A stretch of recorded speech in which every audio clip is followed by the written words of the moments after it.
আমি গর্বের সাথে বলতে চাই যে এই এনায়েতুল্লাহ আব্বাসের মতন একজন ধান্দাবাজ পীর সে নিশ্চিতভাবে রাজাকার। এনায়েতুল্লাহ আব্বাসী বলেন, চরমোনায় পীর বলেন, তারা সেই অর্থে সবাই রাজাকার এবং এই ব্যাপারে আমার বিন্দুমাত্র দ্বিধা নেই তাদেরকে রাজাকার বলতে, তারা যেদিনই জন্মগ্রহণ করে থাকুক না কেন। এবং সাইদির ব্যাপারটাও এসছে, দেখুন আমার আজকে আমরা সাইদি প্রসঙ্গটা আলাপটা না করি। আচ্ছা যাই হোক, আমি সাইদিকে ফাঁসি দিয়েছিলাম, শুধু এইটুকুই বলি।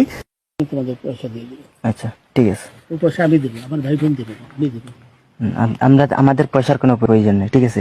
আপনি যদি সেফটি মানে ফালতু লোক 2 টাকা একজন ফালতু লোক, আমি এই দেশে এত কষ্ট করে এসেছি কি বাংলাদেশে ফেরত দেওয়ার জন্য? জি না জানে না। আচ্ছা ঠিক আছে। বিচারপতি শামসুদ্দিন চৌধুরী মানিক আমরা কিছু ছিল, আমরা কিছু নিয়ে নেই। আচ্ছা ঠিক আছে, ওকে, কোন সমস্যা হলে বলবেন। আমরা কেন পালান হবে না, ঠিক আছে? আমরা পালান কেন না পালাবো, আমাকে কেউ মারবো না, কেউ মারবে না। আপনি বলবেন গাড়ি জনাব না, আমরা থাকবেন জনাব। পাসপোর্ট ওই ব্যাগের ভিতরে দেখেন তো আছে কিনা? পাসপোর্ট ওইটা নিয়ে আমি ই করতেছি নাকি?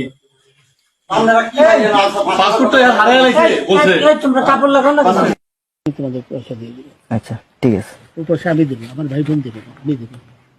আমরা আমাদের পয়সা